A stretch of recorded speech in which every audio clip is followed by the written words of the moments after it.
Well, good evening and thank you for joining us tonight. I'm Bobby Hannon. A 22-year-old man has died after a car hit a utility pole last night in the Morningside neighborhood, causing a car fire. It's our top story at 10. A release by the Sioux City Police Department said emergency personnel were dispatched at 9:25 last night to the 3200 block of Transit for a report of a car hitting a utility pole. Officials say based on an investigation, a 1999 Chevrolet Blazer was traveling eastbound on Transit Avenue at a high rate of speed. The driver lost control and struck the utility pole. The release said on impact the vehicle caught fire and was fully engulfed in flames when first responders arrived. Officials say the driver of the car was a 22-year-old male from Sioux City. He was the only person in the car at the time and was pronounced dead on the scene. Officials say the name of the victim is not being released at this time and the incident remains under investigation. And an update on the structure fire at Morningside Country Estates. A release by the Sioux City Fire Rescue said on Tuesday at around 4:40 p.m., Sioux City Fire Rescue responded to a structure fire located at 1331 South Maple Street in Building F. Upon arrival, firefighters found smoke and flames coming from the roof of the three-story apartment building. The fire caused extensive damage to the building and it has been red tagged by the city, deeming it uninhabitable. Officials said 22 of the 23 apartments were occupied by around 40 residents. The American Red Cross and the Woodbury County Emergency Services are assisting with shelter, food, and other resources for displaced residents. No injuries to residents were reported. However, a dog was found deceased in the building. 2 firefighters sustained minor steam burns and crews stayed in the scene until Thursday morning. The fire is believed to have started in a vacant apartment on the main floor, but the exact cause is still under investigation. And firefighters were again called out to the Morningside Country Estates apartments early this morning for a flare-up in Building F. Building F was the building that caught on fire this past Tuesday, leaving residents out of building without a home. The call came in just after midnight. There were flames visible on the roof of the building. Once on scene, firefighters did find the fire and were able to extinguish it. According to the fire department, it's not uncommon for flare-ups to happen like this after a fire. What we've got here is that because it has a flat roof, the embers and the smoldering happen between the layers of roof. There's 2 or 3 inches of foam insulation. It gets inside of there, it sits there and smolders. As soon as it gets a little bit of air, then it starts to take off again. Assistant Chief Fulton also added that this fire is a great reminder to have a working smoke alarms in your house. If you don't, contact the Sioux City Fire Department and they will come and install them for free. And this morning, the South Dakota Attorney General Marty Jackley announced that the State Division of Criminal Investigation is investigating a death of an inmate at the Clay County Jail. Officials said that the inmate, 46-year-old Rebecca Freeman Krebs, was found deceased in her jail cell. She was the only person in the cell and was being held on charges of domestic assault and a violation of a no-contact order. An autopsy will be performed on Monday, says police, and the investigation is being done by the DCI along with the Vermilion Police Department. And troopers with the Nebraska State Patrol arrested 3 individuals after finding 110 pounds of suspected methamphetamine and 85 pounds of suspected marijuana in a traffic stop this week on Interstate 80. In a release by the Nebraska State Patrol at around 5:30 on Wednesday, a trooper had a traffic stop on a Kia Forte as it was traveling eastbound on I-80 near North Platte. After probable cause, a search of the vehicle revealed several large packages of suspected methamphetamine inside suitcases in the trunk of the car. Troopers also located a small amount of marijuana, suspected drug money, and 4 counterfeit $100 bills. The driver, 27-year-old Yafet Bear, and the passenger, 33-year-old Douglas Cameron, both from Canada, were arrested and brought to the Lincoln County Jail. And at around 11:30 on Thursday morning, a trooper did a traffic stop on a Volkswagen Jetta traveling eastbound on I-80 near Overton. With probable cause, the vehicle was searched and 85 pounds of suspected marijuana was found concealed in trash bags in the trunk. There was also a handgun that was found. The driver, 31-year-old Matthew Molly of Council Bluffs, Iowa, was arrested and sent to the Dawson County Jail. And yesterday at around 5:45 in the evening, the Norfolk Police Department was dispatched to the intersection of South Highway and South Airport Road for a grass fire. Firefighters say they found a grass fire located along the western edge of Highway 81 and north of South Airport Road, burning through a pasture heading towards large trees and houses. Firefighters quickly put out the fire before it got to any trees or houses. Officials say no one was injured and that the fire is believed to be from a cigarette thrown from a vehicle. Firefighters want to remind folks with the dry and windy conditions to avoid any outside burning, including discarding burning materials from a moving vehicle like a cigarette, as it can easily start a fire. And the Sioux City Railroad Museum is currently not open as they continue to do renovations from last summer's floods. That didn't stop a group of volunteers from showing up and working on the renovation's steam engine 1355. Last summer's floods set the renovations of the steam engine back, but the actual renovations on the 115-year-old engine started in July. The group gets together every second Saturday of the month to continue renovating the engine.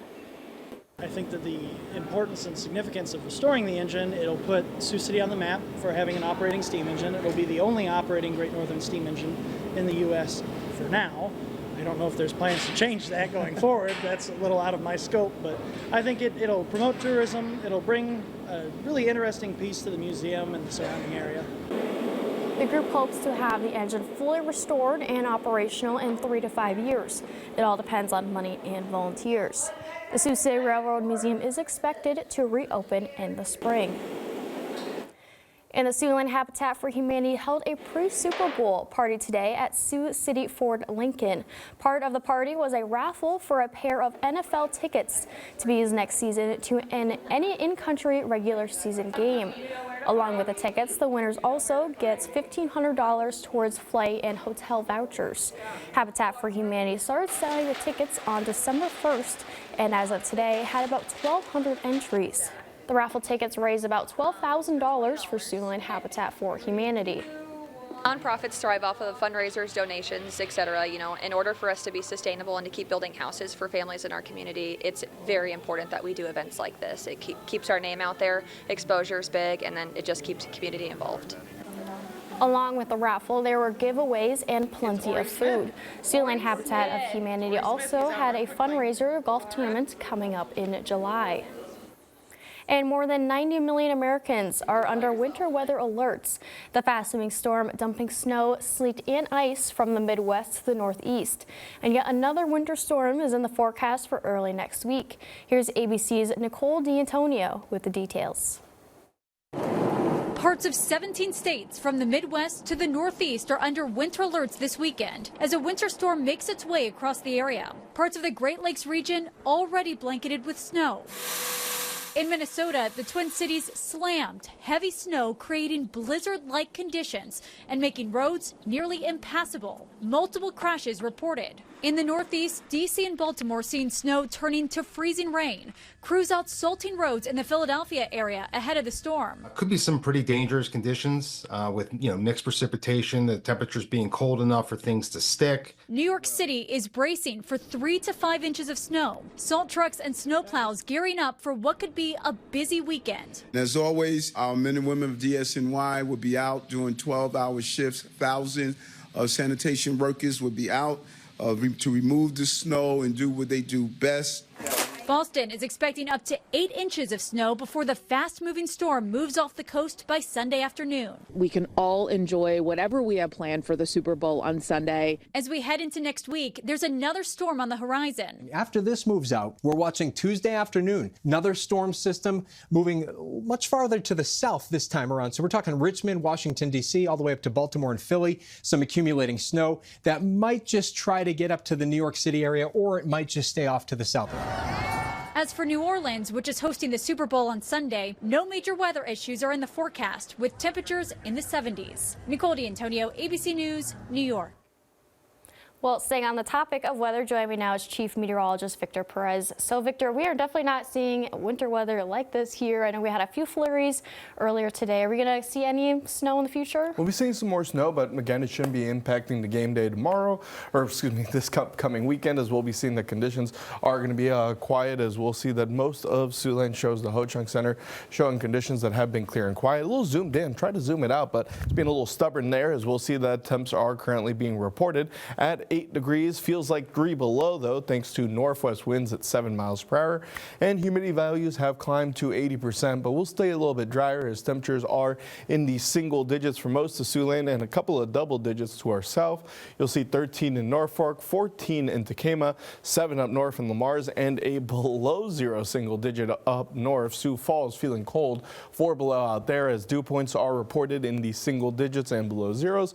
So we're going to be seeing close to saturation levels, but don't expect much in the way of fog developing, as we see excuse me, winds flowing out from the north now between 5 and up to 10 miles per hour. A little bit breezier out by Storm Lake, 11 mile per hour winds out there, as we see wind chills dropping down into the single digits and well below zero in some spots. 3 below also reported in Canton, 9 below in Yankton, 12 below up north in Sioux Falls, and even Spencer feeling like 10 below zero, as Ida Grove feels like 1 below, as the looping radar here shows cloud coverage that has been making its way further east. We're going to expect a little bit of clearing conditions going forward through the evening hours, as we see that there was heavier snowfall out to our north, mainly in eastern portions of South Dakota, closer towards Canton, but you'll see that even a few miles to the east of them in northwestern Iowa, snow totals much lower, and you'll see that the rest of Siouxland only received a trace or a few tenths, if they even got any, as we see that that system continues to make its way further to the east out by the Great Lakes, where we were hearing from earlier, as we see that conditions are expected to be a little bit quieter here moving forward. We see high pressure sliding south and a few snow showers that try to make it into our western counties, but they fizzle out as we look at the day tomorrow there on Super Bowl Sunday, as conditions will then be showing that it's expected to be clear for the early evening hours, but as we head into Monday, we'll start to see increasing cloud coverage yet again, with more clouds expanding, and we start to see snow showers appearing out to our north that will be focused to our north before they slide a little bit further south, and we start to see a few snow showers through the afternoon hours of Monday. Snow totals in the region you'll see are expected to be minimal. You'll see that first off, we miss out on that snow out to our west through Sunday, and then progressing through the evening hours into Monday, that's when we start to see more snow expanding out from our west that won't be showing up until the morning, and then you'll start to see it increasing really through the afternoon. Temperatures tonight are going to be dropping down to the single digits, so chillier evening with winds becoming more southern, and we'll see that tomorrow we're seeing some southern breezes that allow us to warm up a little bit, so mid-30s instead of the 20s that we struggle to be in today, as conditions will be in the 30s for the day on Sunday, but colder for Monday and even colder after those snow showers on Monday, with teens expected for Tuesday with overnight lows again in the single digits and below zeros. As we head towards Valentine's Day, we'll see more snow showers appearing in Siouxland, a few showers on Wednesday, and a few more to kick off Valentine's Day. So looking like we're dealing with a colder week ahead, Avia. Yeah, absolutely, Victor. It is definitely very cold out right now. I wish I could just stay home in my warm apartment. Fortunately, have to be here. Yep. Well, thank you, Victor. And still to come at 10, why authorities in Alaska say the wreckage of the Bering Air Caribbean that went missing Thursday has been located, with all 10 on board that are believed to have passed away. That's coming up next.